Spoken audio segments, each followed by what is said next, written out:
there is something nobody has told you about death. And I don't mean the usual fears, nor the pain, nor the mourning. I mean what happens after.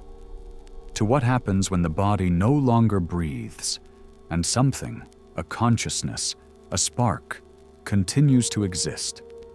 There is something that science cannot measure, that religion barely touches, and that millions of people have seen in near-death experiences. A light, a tunnel, a calling. But what nobody tells you, what is hidden among whispers and classified studies and testimonies that academia discards as uncomfortable, is this. Not everyone goes toward that light. Some stay. And what happens to those who stay completely changes what you thought you knew about the human soul. Before continuing, I need you to understand something. What you are about to hear is not a scary story. It is an exploration of consciousness, of free will, and of the psychic mechanisms that can trap you even after your heart stops beating. Because if the soul exists, if there is something beyond the physical body, then there is also the possibility that this something gets stuck. And if it gets stuck for the same reasons we humans get stuck in life, then the problem doesn't start when we die. The problem starts right now, in your mind, in your attachments, in your fears, in everything you cannot let go of. Get ready, because this is going to shake you inside. In thousands of documented near-death experiences, from the pioneering work of Raymond Moody in the 70s to the contemporary studies of cardiologist Pim van Lommel, there is a common denominator that appears over and over again: the light. A warm glow with no apparent origin, void that does not blind but invites. A presence that those who have seen it describe with words like unconditional love, absolute peace, or total understanding. There is no fear in it. There is no judgment. There is a kind of recognition, as if that light were something the soul already knew but had forgotten. And almost everyone who has these experiences says the same thing. They wanted to stay. They had to force themselves to come back. But then, what happens to the one who does not want to go toward it? What happens to the spirit that, on the most definitive threshold of all, says no? Here begins what is not taught in any catechism, and what conventional psychology has no vocabulary to name. Within esoteric traditions, from Tibetan Buddhism to Kabbalah, from Kardecist Spiritism to Gnostic teachings, where there is a concept that appears under different names but always describes the same reality: the attached spirit. The soul that does not cross over.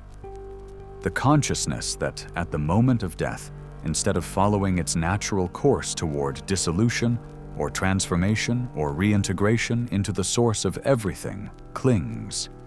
It remains suspended between two worlds, neither alive nor dead, neither here nor there, in a state that the Tibetans call bardo, and that some Western traditions call the lower astral plane, a space of subjective experience that does not have the rules of the physical world, but also lacks the freedom of the spiritual world. Why would anyone reject the light? That is the question that changes everything, and the answer will sound familiar to you. Because it is not an answer about the dead. It is an answer about the living. The first reason, and the most common according to esoteric sources and testimonies of mediums and shamans from all cultures, is fear. Not the fear of death itself, but the fear built up during life about what comes next. Imagine a soul that for decades was convinced that if it didn't live a certain way, what awaits on the other side is punishment, fire, condemnation, exclusion. That soul reaches the threshold and sees the light, yes, but the fear etched into its psychic structure tells it that it doesn't deserve to enter, that the light is a trap, that crossing over is a mistake. Fear does not disappear when the body dies. Consciousness carries with it everything it accumulated, all the conditioning, all the belief systems, all the invisible chains that bound it in life. And so, or a soul that in life was a prisoner of its own fears can also be one in death. Think of how many people you know who live like this, prisoners of their own minds, without anything needing to happen to them from the outside. The second reason is attachment, and this is perhaps the deepest, the most human, the most devastating of all. There are souls that do not leave because they cannot let go. They cannot let go of the person they loved. They cannot let go of the house where they lived, the business they built, the life they had. Physical death doesn't cut those ties automatically. The ties are not made of flesh. They are made of energy, of emotion, of desire, and a soul that died in the midst of an obsession, an unresolved emotional debt, unconsummated love, an incomplete revenge, but can remain tied to that point of pain with a force that no physical body has. Because without the limitation of time and fatigue, obsession does not tire. There is no sleep to interrupt it. There is no distraction to turn it off. Only the object of desire and the impossibility of reaching it. Now comes something that will make you uncomfortable in your seat. Esoteric traditions do not only describe what these trapped spirits are, they also describe how they behave. And what they describe is disturbing not because it is supernatural, but because it is profoundly human. A spirit that stayed out of fear recreates the last moments it knew over and over again. It wanders through familiar places. It tries to communicate with the living without understanding why it no longer can. Some testimonies of people with mediumistic abilities, undocumented throughout centuries and cultures, speak of consciousnesses that do not know they are dead, that continue living in the mental framework of their past life as if nothing had changed, confused by the indifference of the world around them, without understanding that they are no longer part of it. And do you know what the most chilling part of all this is? That description, a being that doesn't know its world no longer exists, that keeps repeating the same patterns, that clings to the known out of fear of the unknown, that cannot see the exit because its own beliefs cover its eyes. That description does not only speak of the dead, it speaks of the living. How many people do you know who are trapped in a version of their past that no longer exists? How many are still living in the echo of a relationship that ended? Of a trauma that no longer bleeds, but which they keep touching as if it did? Of an identity they built 20 years ago that no longer serves them, but which they cannot give up because they don't know who they would be without it? The bardo doesn't begin after death. The bardo begins when you decide not to grow, when you choose known pain over the luminous uncertainty of transformation. And here we enter the darkest territory of this whole matter, the territory of spirits that not only stay, but influence. In various shamanic and esoteric traditions, including Western Hermetic currents, and the schools of transpersonal psychology, inaugurated by thinkers like Stanislav Grof, there is talk of the possibility that a disembodied consciousness, trapped in the lower astral plane, can attach itself to living people, not in the sense of cinematic horror, not necessarily with violence or visible manifestations, but in a much more subtle way, and because of that, much more dangerous. A spirit that in life was an addict can influence the compulsions of a living person whose emotional structure resonates with theirs. A spirit full of anger can amplify the states of rage of someone in a moment of vulnerability. This does not mean possession in the sense popularized by 70s cinema.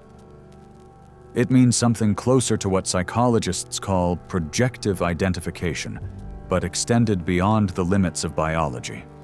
A kind of psychic contagion, a bodiless emotional parasite.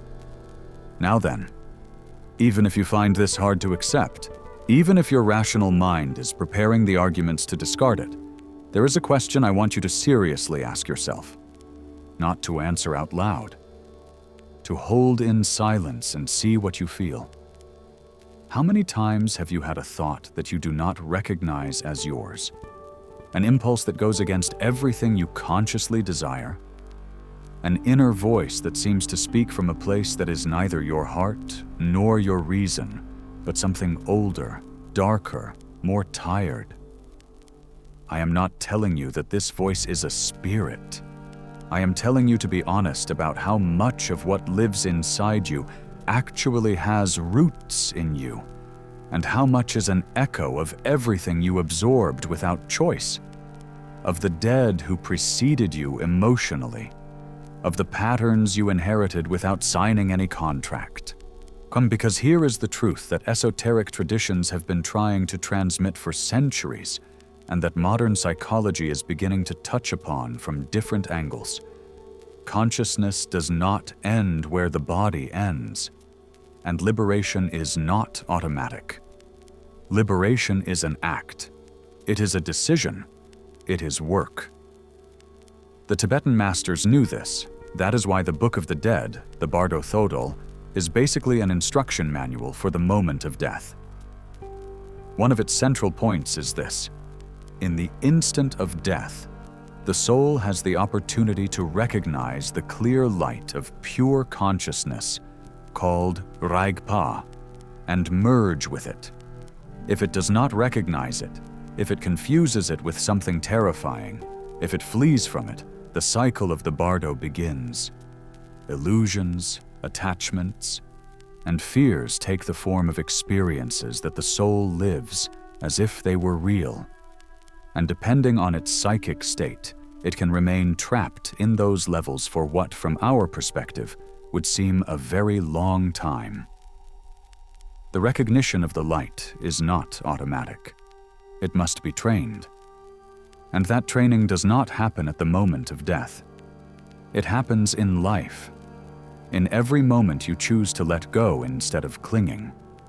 In every moment you choose love instead of fear.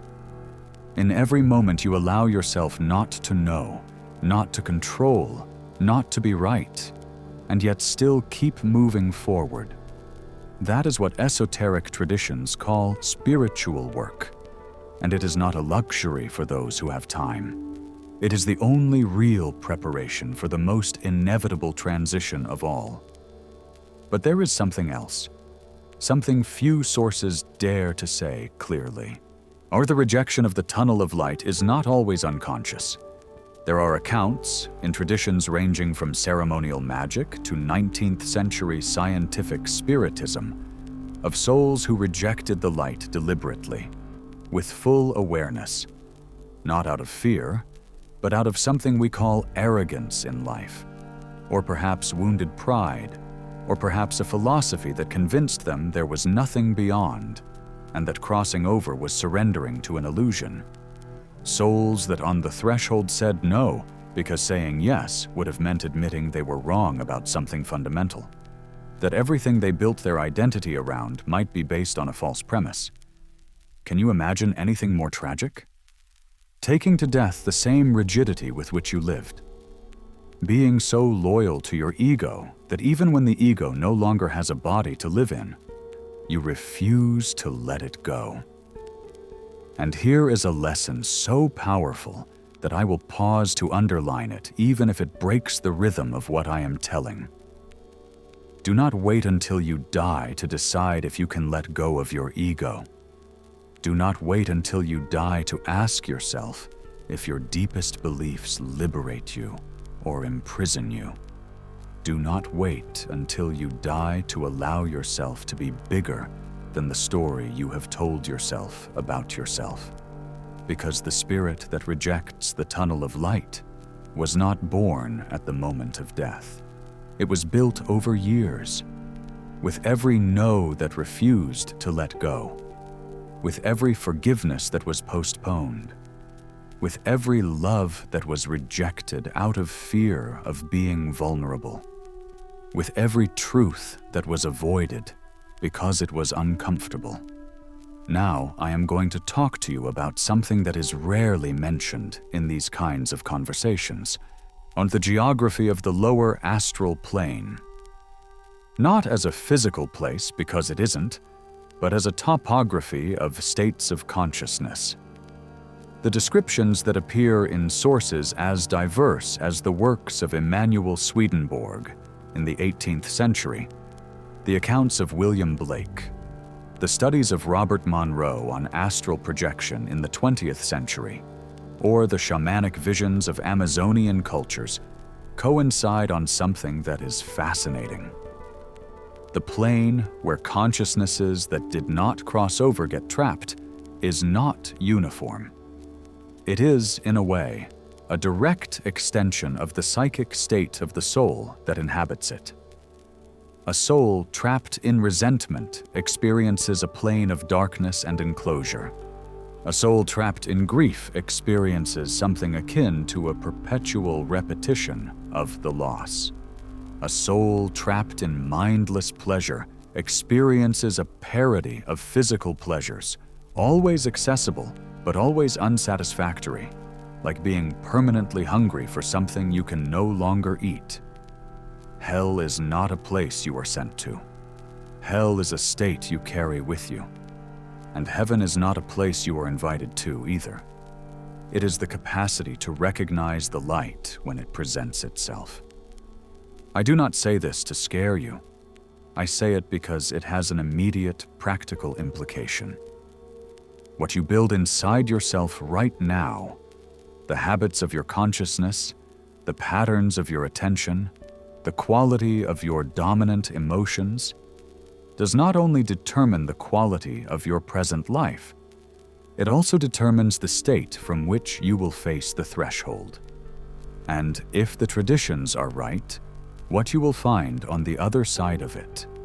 There are people who spend decades meditating on death, not as a morbid act, but as the most radical exercise in presence that exists. Tibetan traditions have specific practices, among them the practice of Phowa, the transference of consciousness, designed to train the soul in the art of crossing over. The Roman Stoics called it Melete Thanatou, the meditation on death. Not to get depressed, but to learn to live without the weight of the attachment that later, at the threshold, becomes a chain. But there is something that no tradition can do for you. No master, no book, no ritual. And that is the decision to be honest with yourself about what you cannot let go of. About what has you trapped right now. Because if you cannot identify it now, if you cannot at least face it and name its power over you, how are you going to let it go in the most disorienting instant of all? In the instant when everything you knew suddenly disappears and only consciousness remains, naked, facing a light that has no shape or name or instruction manual. Spiritual practice is not decoration. It is not an aesthetic trend or a hobby for Sundays. It is preparation. It is the building, brick by brick, of a soul that when it reaches the threshold will be free enough, flexible enough, luminous enough to recognize the light, because it already knows it from the inside. And we are getting to something I want you to listen to with all your attention. There is a reason why this knowledge was kept hidden, codified in esoteric traditions and hermetic teachings for millennia. Those who guarded it knew something that systems of control, whether religious or political, prefer you not to know. A soul that understands the nature of the transit is not afraid of death. and a soul that is not afraid of death cannot be controlled with promises of paradise or threats of condemnation. It is free in a way that no external institution can grant or withdraw. It is sovereign. It is, in the deepest and most disturbing sense of the word, absolutely free. That is what the esoteric knowledge about the tunnel of light holds at its core. Not a supernatural secret, a psychological secret, a secret about the nature of consciousness and its capacity to free itself from its own conditioning. The question is not whether you are going to die. The question is from where you are going to cross. If in this moment of your life there is something you cannot let go of, on something that has you so chained that you structure your identity around its permanence, that is your work. Not tomorrow, not when you feel ready, now, because death gives no warning, and the threshold gives no time to prepare. The spirit that rejects the tunnel of light doesn't do so in that moment. It does so in all the previous moments when it had the chance to let go and didn't. You still have those chances. And if this content is reaching you, if something in these words resonates with something you carry inside without a name, I need to ask you something. Not for me, for you, for all those who are on this path of awakening. Subscribe to this channel, turn on the notification bell, leave a comment telling what it is that you cannot let go of, what costs you the most work to release, because that comment not only helps you to name it and see it, but it could be exactly what another viewer needs to read today to know they are not alone. Share this video with someone you think needs it, even if you don't know why you think that. That instinct of yours to share it is in itself an act of spiritual connection. And if you start to let go, even if it is just one thing, a single burden you carry needlessly, you will notice something. A lightness, a clarity, a space in your chest that you didn't know existed. That is the soul rehearsing. That is consciousness preparing itself. That is you, building the version of yourself that when it reaches the threshold will recognize it, not with fear, but like someone returning home. Now listen to the conclusion of all this. So the tunnel of light is not a religious metaphor or a product of brain chemistry in a state of extreme stress, even if that is what official science needs to believe to remain consistent with its own limits. It is an invitation. It is the moment when the universe offers the soul the possibility to stop being the story it told about itself and become something that has no name because it is bigger than any name. And there are souls that say no, that cling, that prefer known pain to unknown love, that choose the darkness of attachment over the light of liberation. And those souls are not monsters. They are the most honest reflection of everything in us that also resists transformation. Everything in us that also prefers the comfort of what already hurts over the vertigo of what could heal. And the spirit that rejects the tunnel of light is you every time you reject your own transformation. Every time you know what you need to change and choose not to do it. Every time life offers you a way out of the pattern that destroys you, and you stay inside because at least you know the pattern. Death is only the biggest mirror of how you lived. Live in such a way that when you reach the threshold, you have nothing to hold back, nothing to defend, nothing to run away from, only the capacity to recognize the light because you have already learned to be light. And that, only that, is what no fear can take away from you.